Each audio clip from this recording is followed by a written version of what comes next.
detective. Thrill me.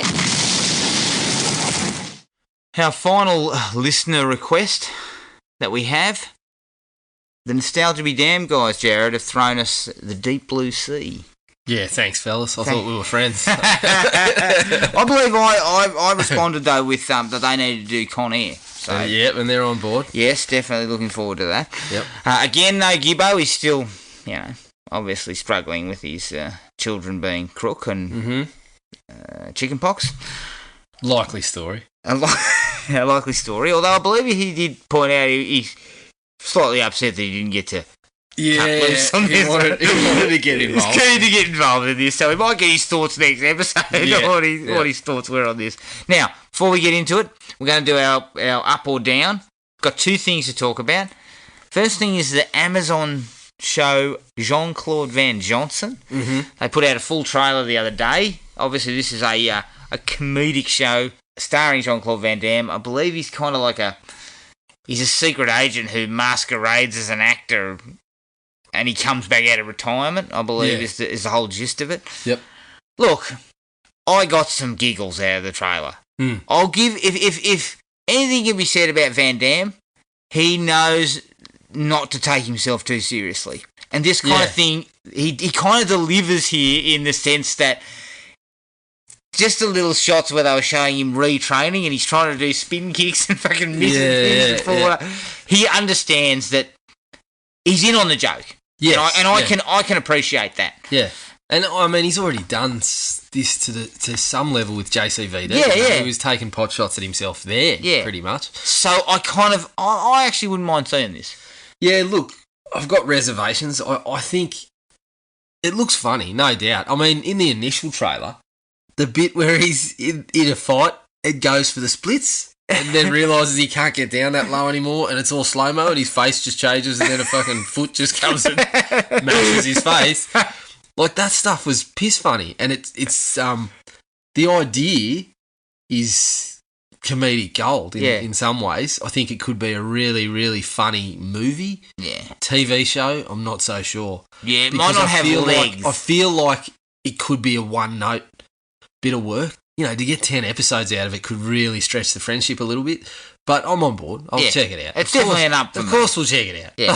I'm an up. I'm definitely up. A cautious up. The thing that might work in its favour might be the same thing that worked in the favour of something like Ash vs Evil Dead. Yeah, 25-minute episodes. Yeah. Now, you crank that shit out, it just played to exactly what people were expecting. Yeah. And maybe this might, hopefully, a bit of common sense prevails that they know what we might be looking for here. Yeah. I mean, you're right, but even something like that, I loved Ash vs Evil Dead, but even then, some episodes I could see this is just filler. Yeah, you could have just... And all they're doing is putting the gore on screen in heavy doses and stuff like that. But yeah, you're right. If they do short little bursts, then I mean, Johnson surely won't have an episode where he's got his head up a fucking inserted up a zombified person's ass. Probably not.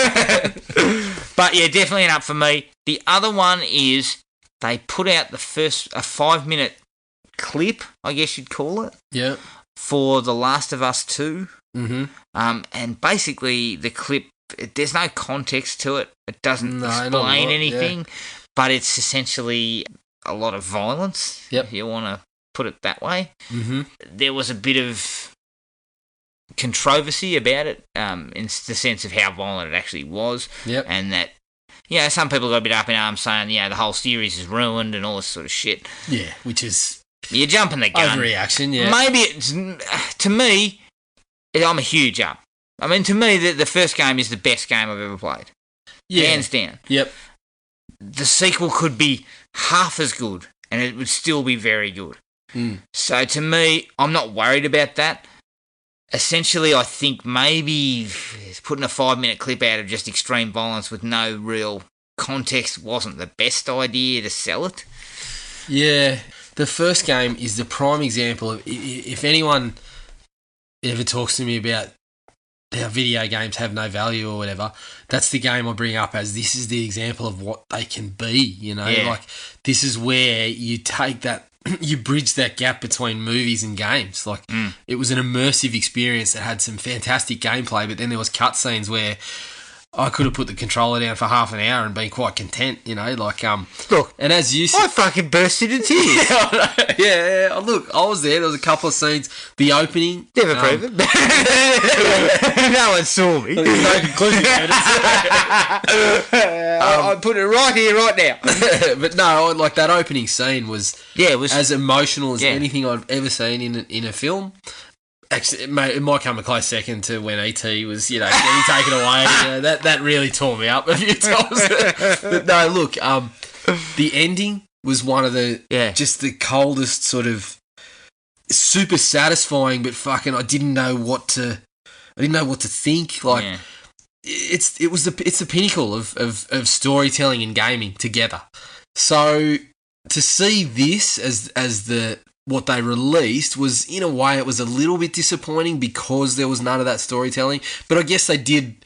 I mean, that first trailer was phenomenal. Yeah. Her singing the song, and so they're slowly feeding us little bits. I think they just wanted to remind you the cold, stark world that this was in. Yeah, but look, I think I can understand the criticism because the first one didn't have that. The first one didn't have all this violence, and if that's what they're leaning towards, then it might be a disappointment. If that's what the gameplay is going to be and that's what you're doing to people, then perhaps it is a disappointment. But I'm definitely not going to overreact because we don't know anything about what Ellie and Joel are up to. We don't know anything about the story at all. We don't even really know about the gameplay. We got 5 minutes of this little clip. But it was a cutscene. But it's a cutscene, pretty much, yeah. And it could be that's the only violence you encounter, or that's the bad guys, and then we're done with that, or something. Like, I don't know. It's too small to be writing fucking 1,000-word articles chastising, calling it they've ruined the series on it and stuff like that. So look, I'm still definitely an up on the game. Yeah. There's no way. I mean, they'd have to do a hell of a lot for me to say, fuck, I'm really not looking forward to this game, yeah? Yeah, definitely an up for me. All right, let's dive in, Jared. The Deep Blue Sea. Here's the trailer.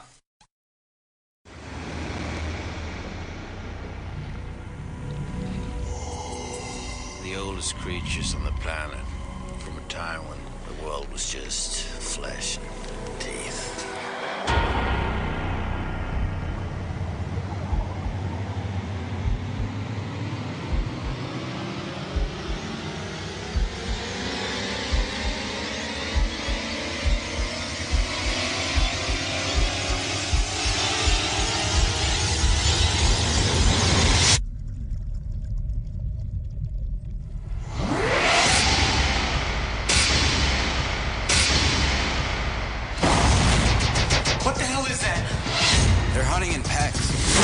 Wild dogs. Somebody, please, tell me what that is. Knock us all the way to the bottom of the food chain.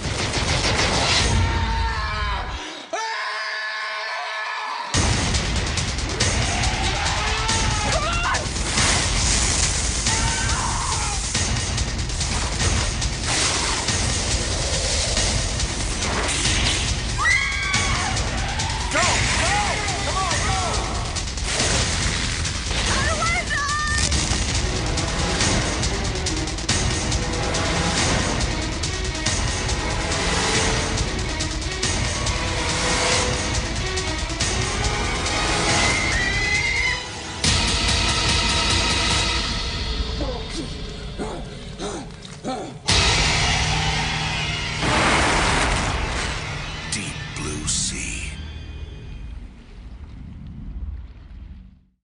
1999's Deep Blue Sea, directed by Rennie Harlan, who gave us the Stallone classic Driven. Did he? Yeah. I forgot about that. Produced, I think he wishes he could forget about it too.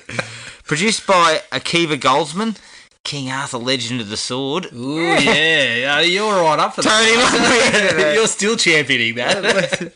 Oh, shit. Tony Ludwig, who did Legend of Tarzan, and Don McBain, Journey to the Centre of the Earth. There is not a good movie Film on the resume. Written by Duncan Kennedy who wrote... He was Australian, wasn't he? Yeah, Bait. Yep. He wrote Bait. Loves the shark He did flicks. shark flicks. And Donna and Wayne Powers, who wrote Valentine. Do you remember Valentine? Yeah, I remember Valentine. The less said about that, the better. That was also directed by an Aussie, wasn't it? Yep, Jamie Blanks.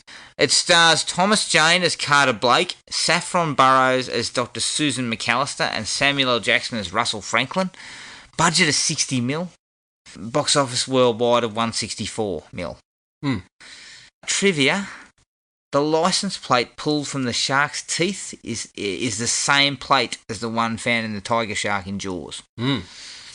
Nice And little I nod. believe that is it the sharks are killed in the same ways. Yes, in all they the are. Jaws Yeah, movies? if you actually look back on it, yeah. Yeah. Pity we couldn't have got 4 sharks. Exactly. Yeah. So maybe we could have brought in the Jaws of Revenge death. Would have been a talking shark. Oh, shit. Okay, look, I'm going to kick this one off. Okay. I kind of have fun with this. Yeah. I have fun with it. It's a turn your brain off. It just wears its stupidity like a badge of honour. It never takes itself too seriously. And I get the feeling there's a wink, tongue-in-cheek vibe. There always was to it. Yeah. They never took it too seriously. So I get a kind of enjoyment out of it. Mm-hmm. The plot is ridiculous. The special effects are fucking awful. Like, the CGI is shite. It is. It's just shit. Like, remember when we were saying Under Siege 2? Yeah. Look at what we can do. Yeah, with this satellite. 4 years later, it was worse. But I'll give the cast... It's a game cast that also understands that this is tongue-in-cheek, and it's never going to be Jaws. With exceptions. But I will say. there's enough there to have a bit of fun. Yep. And Rennie Harlan does what Rennie Harlan does best, and that is blow a lot of shit up. Yeah, exactly. 3 out of 5. Yeah, well, I'm the same. Like, you can't watch this movie and kind of be upset with its stupidity and stuff because you kind of knew what you were getting into. You knew you were jumping in the pool with the sharks, basically. You can't... I mean, the opening scene had me fucking giggling. You can't see a fin and go, fuck, there's sharks in here. You knew you were jumping in the shark tank, basically. Exactly. So, as you said, I think there was parts of it that knew that they were stupid, but that doesn't save some other parts. No, it doesn't. Rennie Harlan does do a good job with some of the set pieces. The acting, for the most part, is pretty good. And, as you said, you get a bit of fun, you get a bit of excitement, a few laughs, but there is some mind-numbingly silly bits. The special effects are... The animatronics are excellent, but the CGI is pretty diabolical. It's a fucking word. You said diabolical. It is. It's diabolical. But there's some issues with, what happens to characters, which really dulled things for me at points. But overall, yeah, I had fun with it. Look, it's probably a 2.5 picture, but I had more fun than 2.5 worth. If that makes sense. It's like Stone Cold, mate. That's a terrible movie, but I'll watch that anytime. I will watch it anytime. Stone Cold's on. Gotta get on that. Yeah. Look, to kick the likes off for me, the opening is really well handled. I love the fact that it's kind of a real subtle nod to Jaws. Like, they throw in these little things that are very Jaws-esque. Yep. From the water lapping at the camera box level, the feet flopping around in the water. It's all classic Jaws stuff. Yep. And it's done with a little bit of a laugh in mind, considering when one of the boys is making out with one of the girls and the boat moves. And she goes, "Did you feel that?" And he goes, "Oh, I felt something, baby." I was like, yeah. I knew you would have loved it. I knew. But it's all very, very Jaws-esque. Yeah. And it works really well. It's like Jaws if Jaws was made by Rennie Harlan and not Steven Spielberg. Pretty much. Subtlety, nuance, none of that. But I also love the fact that the shark attacks and then we get Thomas Jane there. Yeah, and we understand, okay, well, there's something else in play here. Yes. So I kind of dug that. Yeah, I didn't love the intro, but you're right that the bit of Thomas Jane's kind of like, okay, well, It works well enough to get you in yeah, exactly. without being brilliant. And I mean, Randy Harlan pointed out himself, you cannot do Jaws because nobody else is Steven Spielberg. Yeah. And you're just gonna fuck it up, basically. And Jaws had the luxury of being the first. Yeah, yep. The animatronic sharks are fucking convincingly real. Now, why they didn't stick with them must have been either a matter of safety, because you couldn't put actors close to these things often enough, or someone would have got hurt. Yep. Spielberg was all right doing it. back in 75, if I can chuck you in the water with him. Yeah. And well, that's another luxury that they didn't have. Like Spielberg, you know, he'll admit didn't know what he was doing. A lot of it was a happy fucking accident because the shark wasn't working.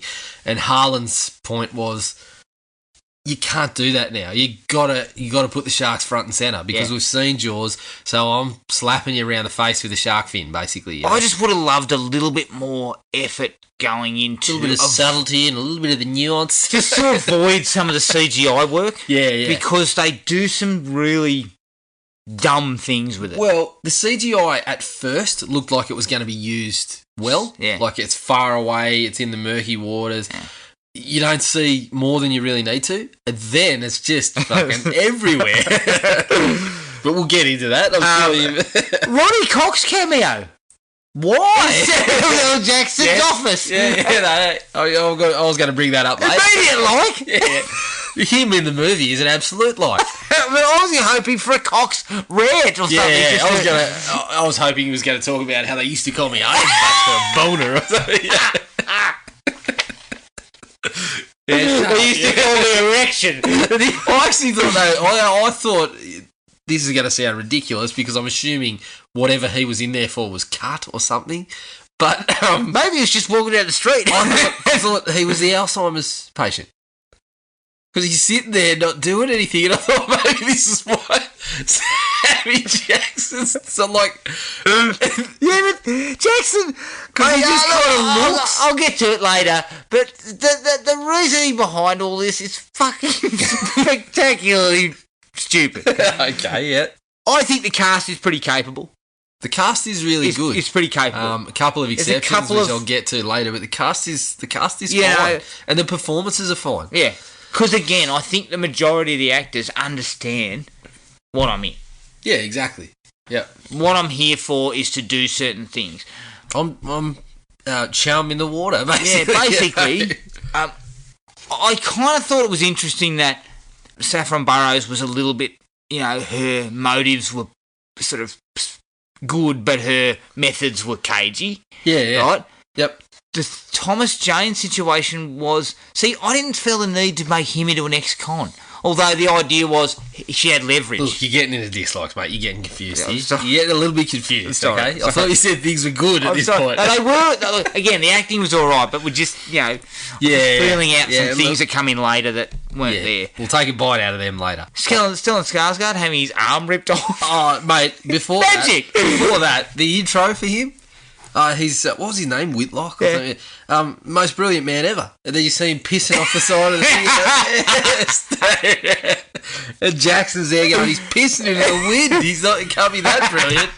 I don't know why, but that had me in hysterics. I got a bit of the I got a few of the same laughs as I've got out of Stellan Skarsgård in Thor. Yeah. I think it might have even been in The Dark World, which wasn't a very good movie, but when he's kind of going a bit loopy, you get a few real funny moments out of him like that sort of stuff. I also got absolutely laughed my ass off. I could not explain why, but they come up for her birthday. Remember she walks out? Yep. And some birds up the top go flying off fucking flick into the air. I'm just like, surely there's some kind of code for doing that. Look, mate, fuck, if you haven't been to a party where fire and flare guns, you haven't lived, basically.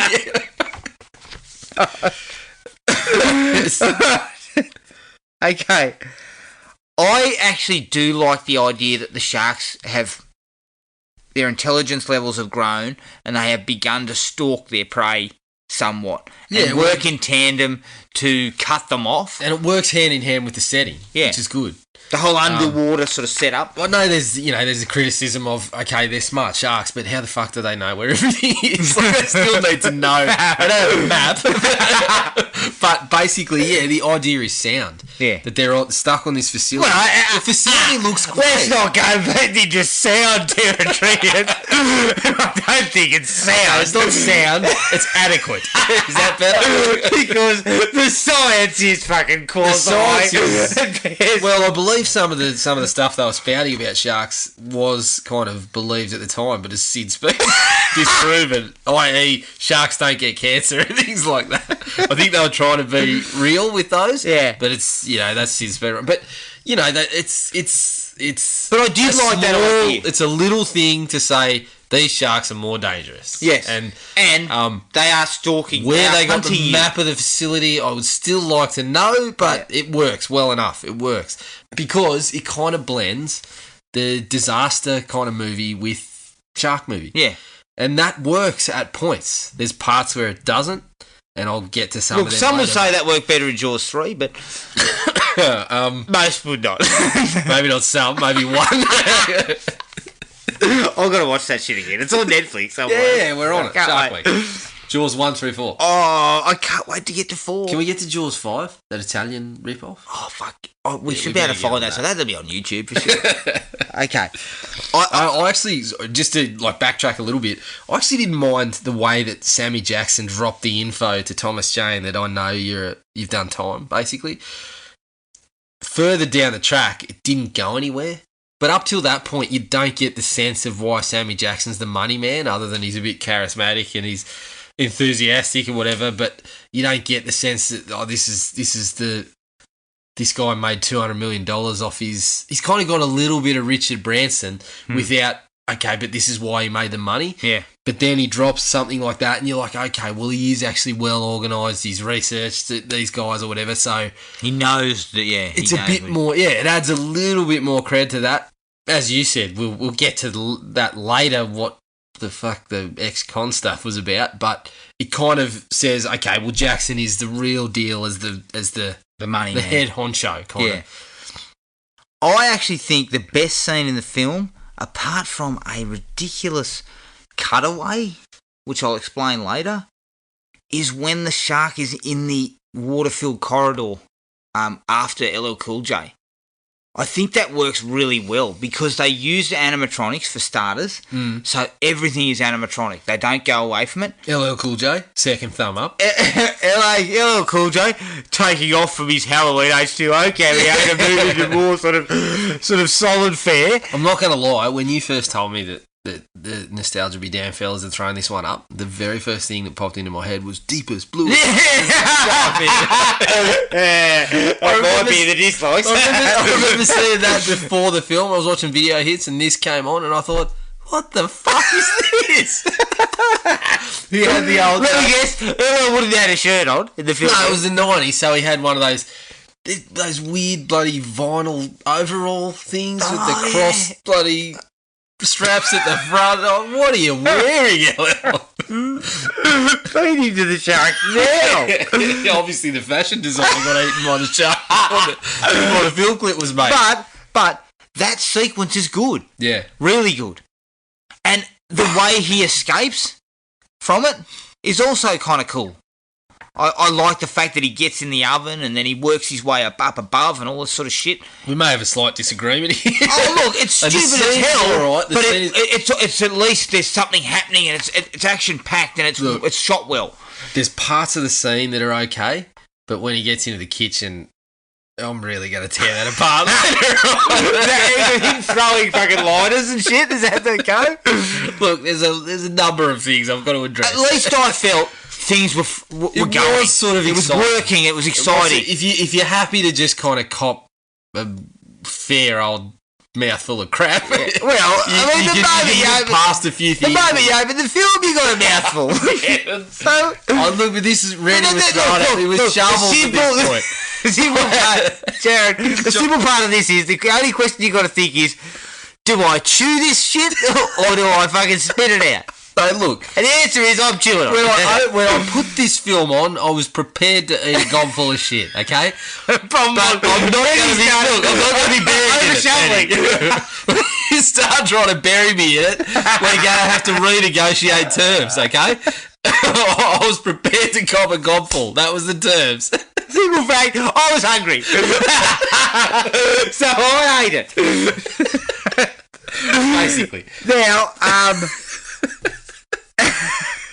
I'm actually going to go, again, this could be, you might actually have this in your dislikes too. We might be, but you're not going to bring up the film clip again. I can tell you that's in the but that could not possibly be in your dislikes. I know that's not in your dislikes. So I'll... Yes, it is. The helicopter scene, the way that they kind of start causing shit with the facility, it's stupid as hell. It is stupid as hell, but classic Harlan, it was pretty well done when you watched it. The way that poor old Stellan Skarsgård, he's not pissing off the edge of his bloody the helicopter, but the way he gets dropped from the helicopter. Listen, fuckwits. It is a fucking stage 4 hurricane. Put that shit down on the deck and we'll work it out later. Yeah. Also, I mean, the wind was up, but that cable's fucking... That's thicker than me leg. No, the other thing I love about it, he needs an immediate evac. We're in the fucking Pacific Ocean. He's miles away. He's lost an arm. He's probably fucking dead. No, but yeah, look, it's as I said, that's classic example of you gotta fucking switch that off. But and it's the same. It's kind of the same with the scene that you were talking about just then. It's entertaining as all hell. Yeah. But fuck, there's some really silly shit in it. But the way that, the shot of him dropping back into the water, then it's kind of like a fucking fishing line. The helicopter gets pulled in, then it gets thrown into the tower. I was like, it's a neat little way to fucking throw us in the shit here. Yeah, and again, both those sequences we talked about, the direction is solid. And that's exactly what as Harlan does best. You did what Harlan does best. He blew shit up. Yeah. And I was satisfied. I was looking at the screen with a Look, I'm not going to lie to you, Jared. At the end of eating that pile, I had a nasty taste in my mouth. I'm not going to lie. I'm like the bloke in bloody, what was it? That 90s movie, What Do You Want to Do with the World? Burn. Oh, yeah, Backdraft. Yeah, Backdraft. That's what I'm like when Rennie's blowing shit up. Just burn the oil, Rennie. You know what? After eating that, I was more like the guy out of Meeting Your Life. Give me a fucking wafer thin turd. Get me a fucking bucket. That's kind of where I was at. Right, so we have some disagreements about this film. I like it. A little bit. But excitement is the key to this film. To give this film 3 out of 5 says you got excited. Yeah. And Rennie Harlan did that shit better than anyone back in the 90s. So I was excited by that shit, whether or not it was legitimate or not, which it wasn't. Look, I got excited. Just to take a little diversion here, can I just take you back in time a little bit? Do you remember some of the comments you made before this movie came out? No, I don't. You don't? No, look. Look, I remember you coming around trumpeting this movie, the next Jaws. It's going to be fantastic. Did I? Can I bring up the biggest proclamation that you made? What was the biggest proclamation? Thomas Jane, next big thing in action. Look. I'm assuming you're a little more circumspect. Never proven for starters. Look. Never proven. Okay, it's he said, she said. Look, with your track record, that's bloody... Look, I possibly jumped the gun there. Yeah. I think maybe. But he was coming off this into the Punisher. I felt he was going to be big. I love the bloke as an actor, but he didn't become a leading. Taught you a few lessons, I think. A little bit of humility. Look, I've jumped the gun many times after this, so it probably didn't teach me anything. But yeah, I possibly made a bad decision. I'm going to be totally honest in saying that I don't think I've ever seen you as excited for a film since. And I think that's as a direct result. Getting so overexcited for this one. I don't know what I was thinking. Let's just be honest here. I don't know what I was thinking back then. But whatever it was, I should be fucking very disappointed. in myself. Look, you're a better man. I am. I have become a better man. Let's get back to the job at hand here. Back onto it, Let's not talk about shit that was allegedly said in 99. Definitely said in 99. Although the thing about that was in 99, I was, 17 years old, eating a mouthful of shit from you as well as Randy. Dead set. It was like a fucking one of those cement trucks. I was just fucking feeding you a line of bullshit. You were swallowing it like you wouldn't believe. Again, I think I'm a better man, and next time you know, ever since this film, every time you said, what about this movie? I've been a little bit cautious. You heard this beep, beep, beep. You went, no. Stop it, mate. I'm not hungry. Samuel Jackson getting killed. Cool idea. I love the fact that it was at the end of a rousing Jackson-esque speech. Yeah. It affects the shit out. It looks just fucking diabolical, to use the word again. But excellent moment. Yeah, good moment. Surprising moment. Surprising. Didn't expect it. Surprising. Got a shock. Got a laugh. Like, as you said, the end of the rousing speech. Then bang, gone. Boom, gone, and you just, oh shit. You know, I laughed heavily when I first saw that, and it's still effective now. Like, I think, again, Harlan was playing off, he kind of said, this is the anti-Quint. Yeah. You know, like the big speech. This is my take on it. You know, plus, subversive kind Jackson was the most well-known in the cast. Yeah. So it's once again the idea that he just started to show his heroic side, you know, trying to band everyone together and show that we can get out of this. Yeah, yep. With another, it'll go into the dislikes about his bullshit about being up in fucking the Andes or wherever it was. Just total crap. But yep. But he's showing that I'm going to take charge, and then he gets killed. And again, we've got another dislike that you brought up today about that whole situation, but we'll talk about it in a minute, with regards to heroic characters. Yep. One of the things I did like about the heroic characters was the struggle between Burroughs and Jane. Yeah. Basically that it's fairly minor and it doesn't get developed, but that, you know, one's willing to take the risks. As you said, that the moral grey area in Saffron Burroughs' character is probably the best thing about her in the movie, but Thomas Jane being the opposite, you know, the risks, we're putting people in danger here.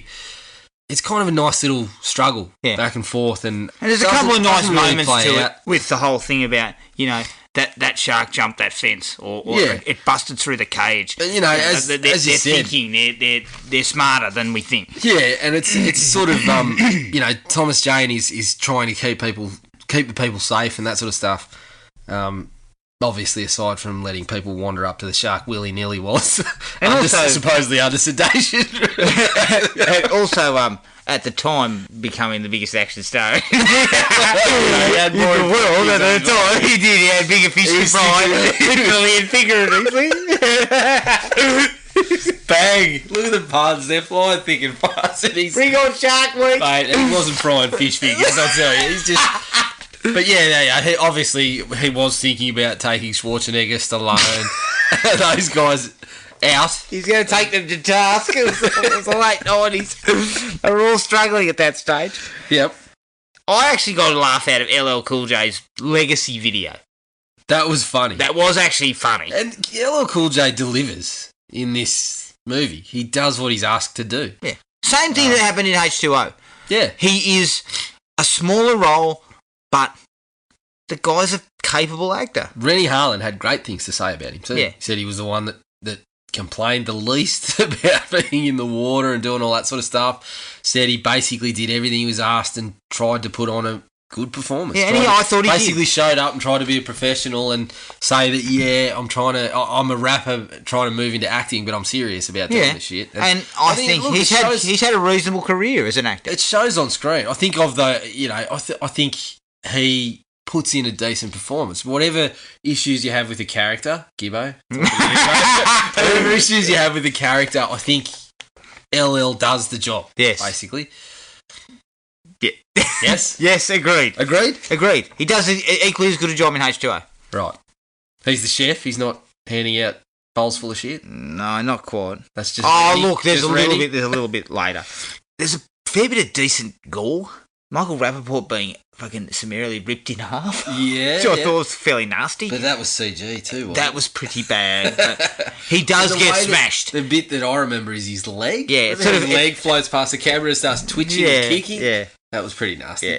I actually another decently directed scene is of a similar vein to the one I talked about with LL Cool J was when Saffron Burrows goes back to get the discs, and she's also in the waist deep water. And Yep. once again, we've got that the animatronics are in place, Yeah. and there's shit everywhere, so you can't Yeah. see what's in the water. You'd think to yourself, well, you don't need to fucking look down, and here's this huge thing in front of you. Yeah. But it's not quite that easy, and they No, do a not couple in of that nice long. touches Yeah. with that. Yep. And again, like I think the bird lands or something happens, and then the shark just goes and comes up out of the water and scares the shit out of her. I think that might be in the That was the LL one, but yeah, something yeah. very similar happens Yep. in the Saffron Burrows one. Yep. And I it think works she's really reaching well. out Yeah, for stuff, and then it can't. Yeah. for the bag. Yeah, she Yep. drops the bag. It works well though. Once again, the animatronics, like they're so convincing. Yeah. Well, the animatronics were great. And they probably should have, as you said, they probably should have used them more. Yeah. Because some of those effective scenes did come out of that. You know? And I like the fact that she killed it with electricity. Shades of Jaws 2, classic Jaws 2 Yeah. Yeah. moment, which is, as you pointed out, they're all killed in the same fashion as Yep. the Jaws films. Which, when you're watching it, is kind of like, it's just a little bit silly. But then when you get that little nod, you're thinking, okay, well, at least they're trying to, as you said, there was a little bit of tongue in cheek and a little bit of, this is Jaws. We're not quite Jaws, but we'll give our nods to what came before us and things like that. So you appreciate it a little bit more with that knowledge, okay, I suppose. And look, I think you had to kill Saffron Burrows because once again, I wasn't sure of who the hero was. Well, It kind of people wore the that hero was- hat left and right. apparently that was test screening stuff. Test screenings of her surviving were terrible. Yeah, and the People were reason, saying because of that male grey. yeah, because she was a cold bitch who'd done all this. Yeah, she and had to this sacrifice. was kind of the yeah. redemption. Yeah, I and suppose. I dug that. I thought that was all right. LL got to stay in the movie longer because Rennie liked having him around. Test audiences liked him, I believe. So Yeah. all for the best. Basically, we got a great song out of it. No, we didn't. No, okay. Look, the only other one I had was again the death of the final shark is exactly the same as Jaws, or very similar to Jaws. Yeah, yep. And it's again that nice little nod. That was the whole ending sequence. There was things I'd be like, yeah, I really like that, and then it'd just be down, and then up, and then down. Yeah, I've got For a real. the most part, the end was good enough. There was some real shit about it, but it highlighted the setting, which I think the setting was awesome. Having that the atoll type of thing out in the middle of nowhere. I think that was one of the biggest strengths of the movie. So they played that up a little bit at the end, but Yeah, I've got problems with the ending too. yes, And I'll tie it back to Jaws when I get to it. But any other likes? no, I think we've pretty well got it. Good fun. A lot of it was good It's fun. good fun. A lot of those likes are good fun. Yeah, and even even some of the bad stuff gave me some laughs. Yeah. Negatives. Yeah. There's some exposition that is just pure clunky, Yeah. right? When they discuss the science shit and the Alzheimer's information and then his stuff about surviving the Alps, Yeah. it was just snoozes, mate. I was just going, get on with this crap. Yeah. Like, what's all this? And speaking of Alzheimer's, I'd already talked about Ronnie Cox, but that was what Yeah, Alzheimer's. What are you getting Ronnie Cox in the movie for just to not speak for? Yeah, I know. He Come should have had on. a red. Yeah. It should have been there. And there's a really clumsy scene. See, the science is a big problem here.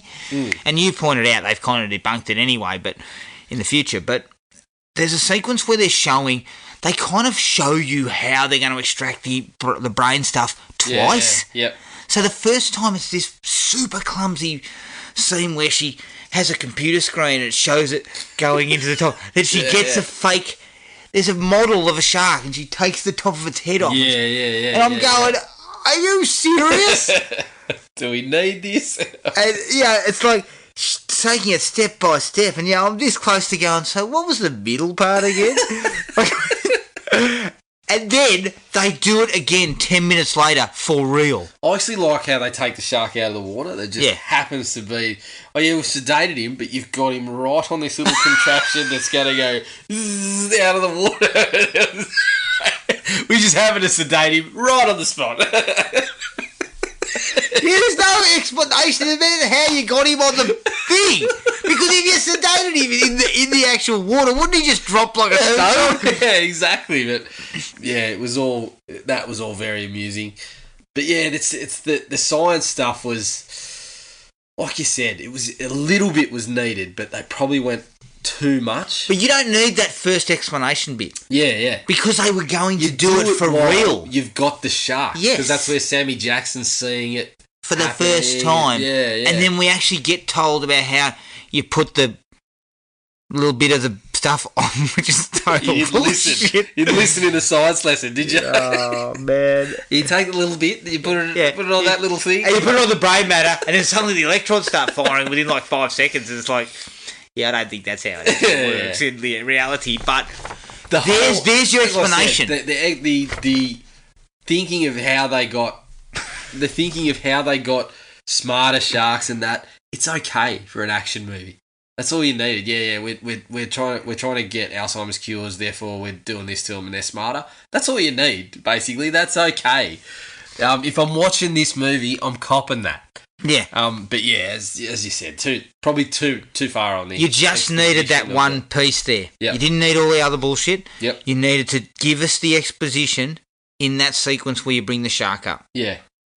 And there's your explanation to Sammy Jackson, the money man, and there's your explanation to the audience. It's not hard. And if they can see it happening, so you don't really need a lot of jargonistic crap, you just show it. Yep. Going to one of my general dislikes... Saffron Burrows is dreadful. She is awful.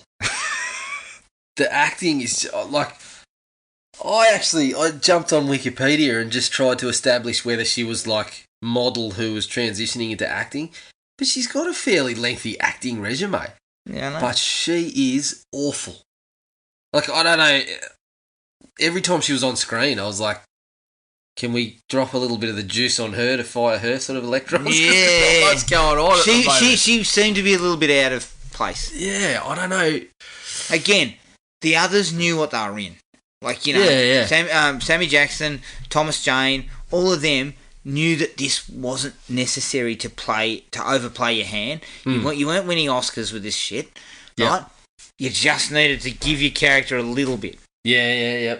In Thomas Jane's case, you give it biggest action hero 99. You give it all. I think he probably won the action hero championship belt somewhere along the line for a 20-second stretch. It was never written down anywhere, but I'm sure he had it. Yeah. It was one of those bait and switch sort of, you know. Thomas Jane's won the belt. Oh no, here comes somebody else flying down the race, and turn it over. But this is where characters is where I had a problem. Right, we're gonna get into this a bit more. Yes, do tell. Because you had Saffron Burrows, so she was morally a little bit corrupt. Yep. But her ideas were about Alzheimer's because of her father. Is that correct? One. Yeah, but she's such a shit actress, and then they don't really delve into it enough. They don't delve into the why. Like, I think it was the father. Yeah, she mentioned him in the opening scene. She said, "My father had Roddy Cox." Take the morally grey, but we're in your corner because we'd all do that. Like, so so she had that idea. Yep. Thomas Jane is an ex-con. Why? No, but the reason why they use that, and he mentions it very briefly, but it's kind of I'd forgotten about it. That's why we got to it. She basically had him over a barrel. Yes. You have to shut your gob and just do what you're told because you're an ex-con. Which again works well if done better. Yeah, not done well enough. Yeah. You just had too much of this going on. Yep. And who's the hero? Well, that was my biggest issue, is because, like I said to you, Thomas Jane is obviously supposed to be the hero, but all he does is jump in the water I think I said to you, he jumps in the water and looks cool. No, he doesn't even look cool. He's just there. He's kind of the hero from the purposes of he's the grunt guy. He does works with the sharks. Yeah. But that's not enough. No, it's it's not even close to it. And he's not even given anything to, like, his character doesn't have any real moments where we get a chance for him to seem like a good guy or a nice guy or anything. He actually seems like a bit of a jackass when he starts talking to Sammy Jackson about you're just a suit or whatever. And it's like, where did that come from? This is the bloke that's bloody bankrolling the whole thing. Yeah. He's actually showed up to see what's going on. Yeah. Like, he does for near 50 to 60 minutes of the movie, he does nothing but jump in the tank and oh shit, there's a shark in there. No, he's cool. He's you know, there's a shark in there. Nice work, Einstein. No, he got scared off by your red board. He's there's nothing there. There's no character whatsoever. And then you've he really got front and center. If he's the hero, he should be front and center. But Saffron Burrows is front and center. But even then, to the movie's detriment. To me, it's just like a rotating wheel of people who are like. Yeah. You've got big set pieces that don't involve everybody. So we cut away for a period to follow what LL Cool J's up to. But there's where it gets confused again. Like, he saves the day. Yeah. When he's a nothing character. He's seemingly comic relief. But he survives. The whole film. All credit to LL because he made himself expendable. Not expendable. He made himself. Kept himself around. Exactly, but from the reactions from the director and the audience. But look, put it this way: the sequence where he's trapped in the oven, right? Stop talking about it. It's all happening. With a straight face. No, but it's all happening, right? And the shark's attacking the oven, and all that shit's going on. Yeah. Right.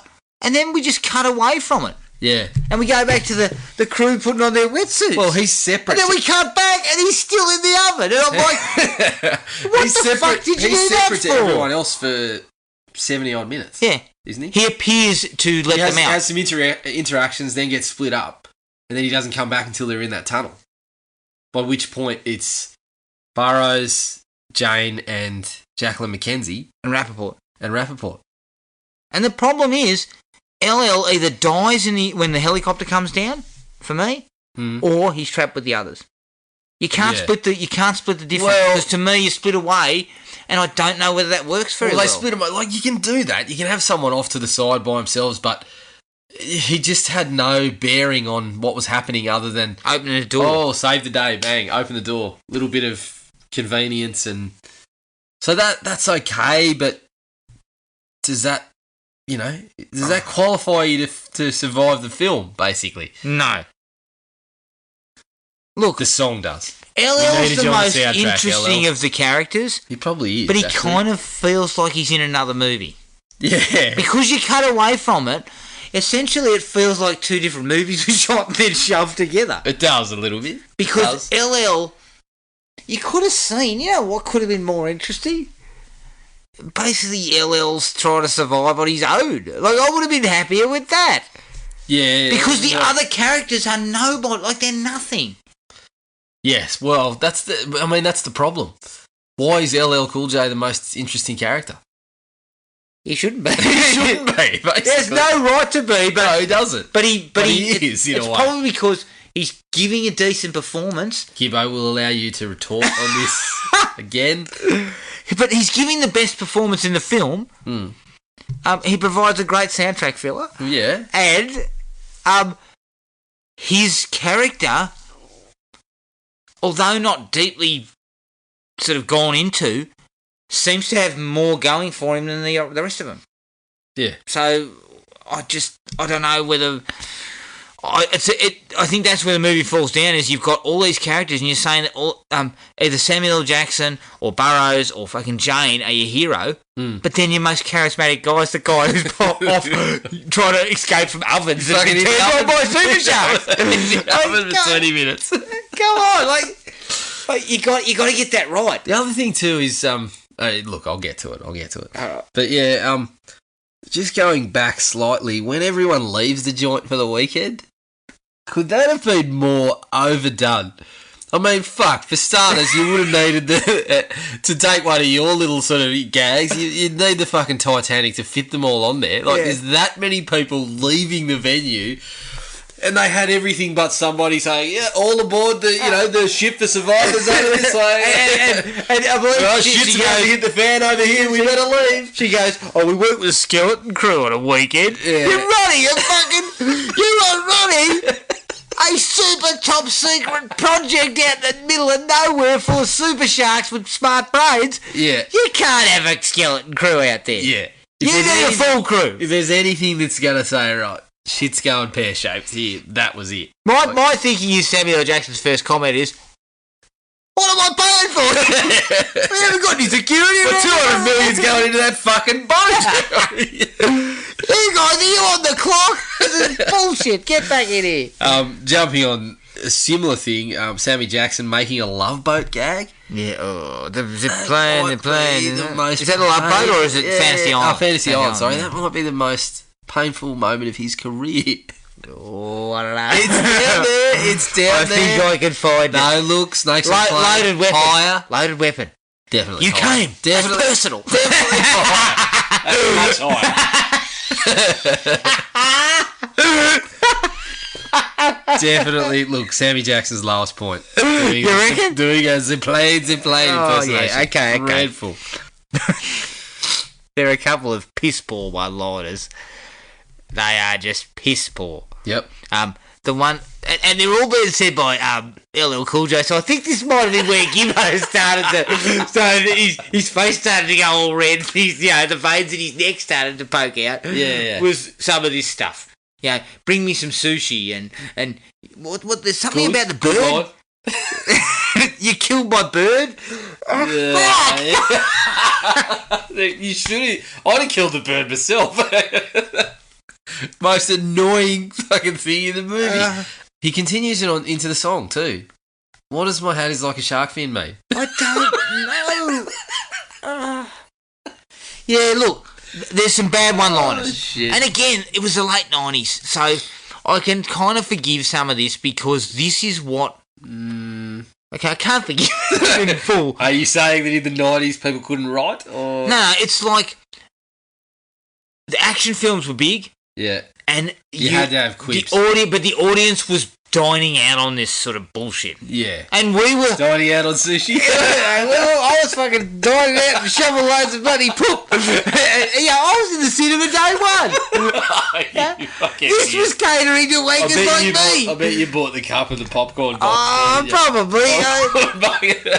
You know what I mean? Like, this was catering to idiots like me.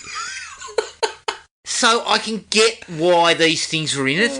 Yeah. But it is a classic example, and after you mentioned that test screenings went awry, it's a classic example of, we need to have this for this demographic, and the youth are going to love this, and this has got to be in there. Yes. And it's just overstuffed, full of...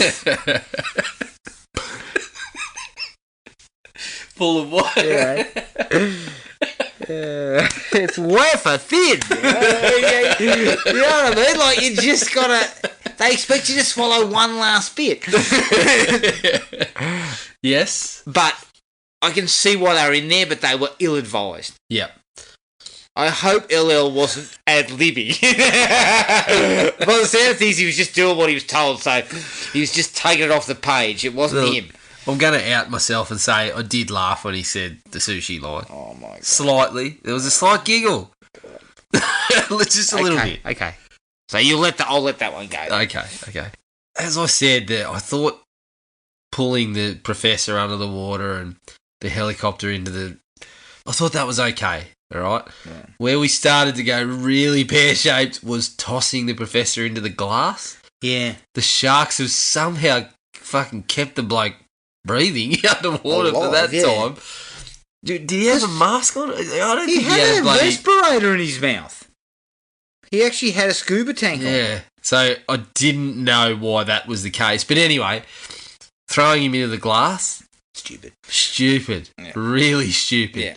And that is also the moment where the CGI starts to become front and centre. Yeah. and that is where things go really bad for the special effects. Yeah, the special effects are The glass, tragic. the sharks, Yeah, they're tragic. that fucking chunk of glass is the size of a football and nobody moves. Yeah. It flies. Fucking take it off a second. There's a crack in the glass. Pushing blokes. I'm pushing. I'm Costanza. Look, it's going to be, you're going to be hard pressed to get me under sea level to start with. Look, if you're giving me a sleeping quarters, sorry, I'll take the hammock above sea level. I'll sleep up I'll there. be upstairs going. Couple of flares. Yeah, just keep the flares down while I go to sleep in the hammock for bloody half an hour or something. Shut up! Someone said you were shooting flares all night, you idiot. But yeah, if there is a piece of glass the size of a football falling next to me, I'm not standing there looking at the shark and going, oh shit, he threw the professor into the window. I'm going, fuck, the elevator's this way. Let's go. Come on. Let's move. So that was where I started to. That was where Randy started piling it onto me. I was probably ankle deep by that point. I had my mouth full, but he kept on throwing. Hey, I was already up to my neck in it. That stage. I was still asking you to pile on some more. Now, I asked you this question. Thomas Jane actually 099. I said yes, he would be. Not that one. Why the fuck is LL searching for the bird? Yeah. Look, I get there's a connection. But not really. The fucking bird only speaks like once or something to For him. me, the connection's not there. You're pooping in my pots and pans. You're calling me an arsehole or whatever the bird was spouting. The bird was spouting some foul language. Look, I don't want to hear that. When I'm in the kitchen is a place of peace. It's serenity. I don't want to hear you calling me an arsehole and whatever. So, and look, when the sharks turn up... Look, I'm not looking for the bird. I'm Costanza-ing again. If I'm looking for the bird, it's only so I can feed it to the sharks and buy myself 20 seconds. I am pushing men, women, children out of there. I'm getting down there so fast, it's not funny. Oh, God. The bird, of course, as you said, it does end up as shark food. Yeah. Which is another issue because that water's fucking waist deep, mate. That shark is huge. I know. You would have seen. You're seeing that shit. He's jumping straight up. There's not enough room for you to jump straight up. Yeah. I swum with these fuckers and yeah, you couldn't miss that shit. No. My problem, my final issue is the ending just goes on too long. And again, coming back to the test screening problems. Like there's a couple more, isn't there? There's probably a couple more. I have possibly glossed over a couple. I've let the shit shoveling I've let the shit shoveling go over me. Yeah. Or over me. But the ending, this is where the test screenings obviously came about and changed it. But it goes on for too long. It goes on forever. And there's so many false starts, like you think something's going to happen, then no, we fall away from it. Look, LL gets his bloody leg just about chewed off. Oh, like everyone else has gone in seconds.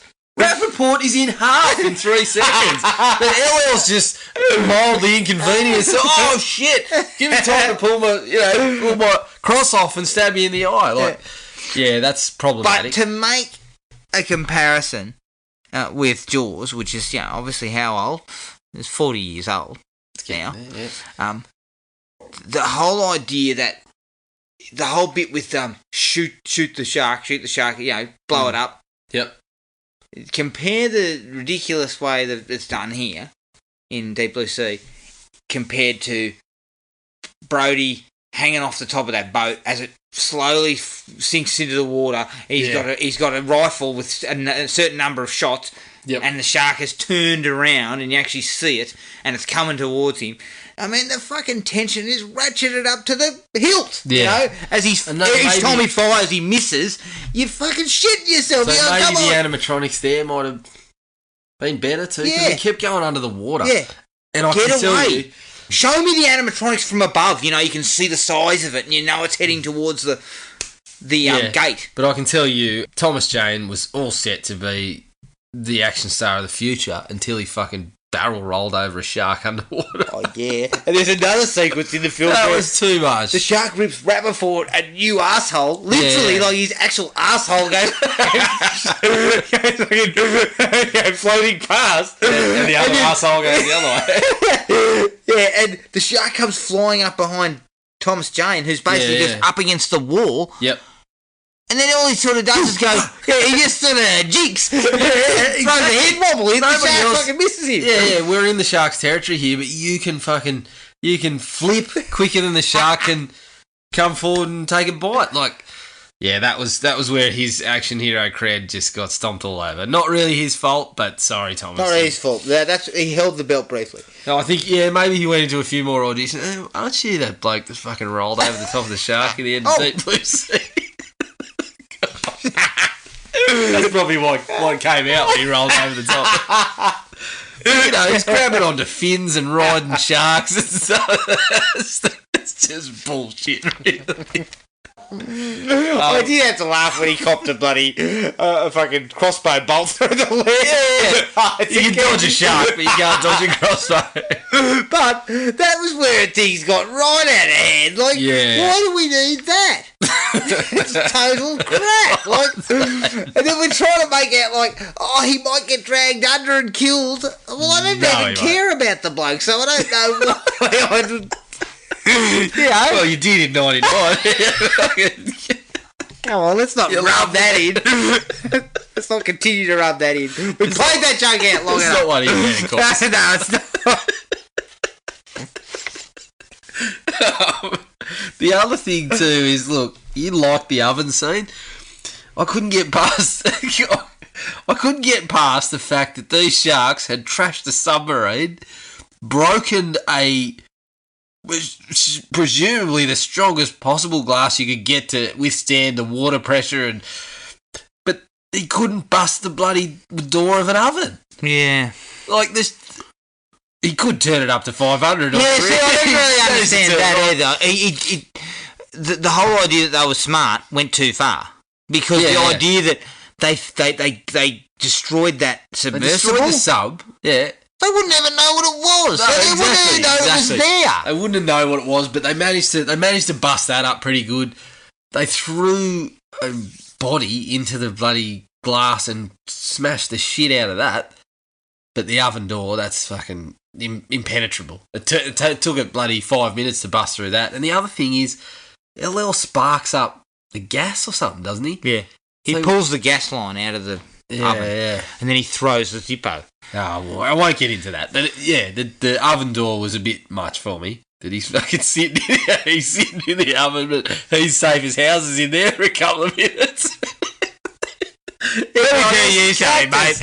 Everyone else's cactus in a facility that was constructed by the fucking army to withstand wars. No, it was bloody constructed by the army at the start. Then by the time the sharks got smart enough, it was fucking made of pickup Okay, sticks. sorry. Well, they must have had to replace the glass along the way and called bloody windscreens O'Brien. Let me tell you So something.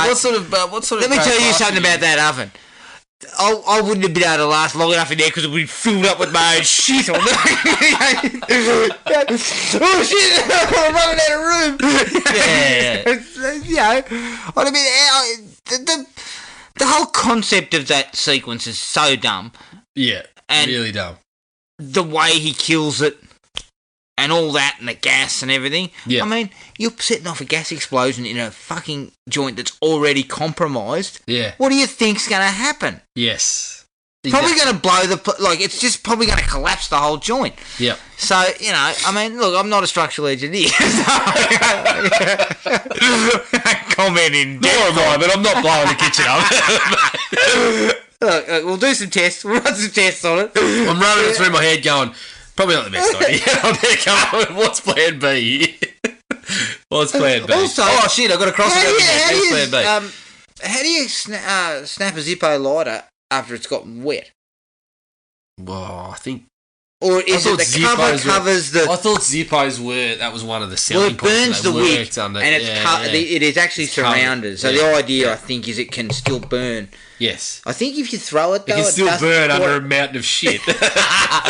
That's Zippo's biggest selling point, I think. yeah. Covered by a mountain of shit? Zippo's your brand. What else you got? You seem to be really laying the slippery. Look, it's another general one, but in the end, it gets confused between an action flick and a disaster flick. Basically, like they have some of those really cool set pieces and that sort of thing, but then we go off to LL in sort of action territory with the shark in the kitchen being confined in there. But then we come back to like the tunnel. They've got to get up the tunnel, and but we might not be able to open the door. Blah blah blah. It's not pressurised. So all it's sort of kind stuff. It's a bit like Towering Inferno. Yeah, and again, it should work because it's like a disaster flick being stuck underwater and limited ways out with these smart sharks as an extra complication, but it falls to pieces like the bloody tunnel does. It just doesn't. They don't get the best out of it. Yeah, by any means. It needed another polish. If you're looking at the script, the turd polishing. Yeah, you need the turd polishing. Pleasance needed to lend us that one. I think they needed the turd polishing blanket in this particular case because this reeks of being chopped to bits.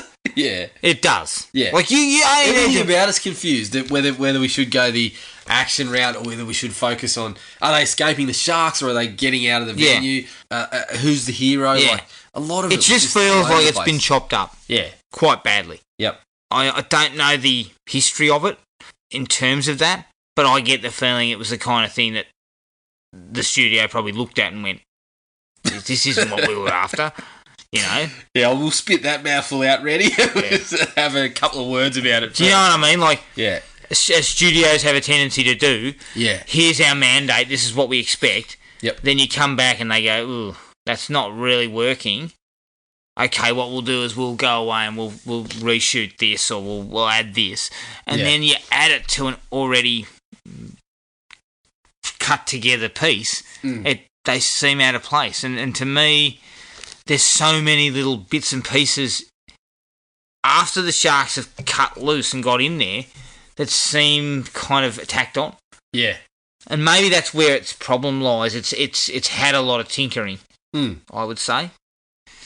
And that's probably where its negatives are at. Right. I think character-wise, it's not very good either. No, it's not. And I mean, you don't really expect that from action movies. It's a rare action movie where the lead character's really well developed or whatever, but you know who's who. You know who's the hero. I knew Steven Seagal was the hero in this crap. He was rolling. Yeah, well, Blake with his credentials, it wasn't hard to work out who was the hero in those flicks. But you're right, even Seagal understood. This film, it lacks a leading man. Like Thomas Jane, he probably did a good solid job actor, to but be he's there, he's not a leading man. And so what this film needed. Look, we've run that dry. That will is dry. I didn't say anything. Will is dry. I said nothing. Right. I just laughed. I think this is the kind of movie where you needed. It was a big budget. Jane, man of the 2000s. You in the soul.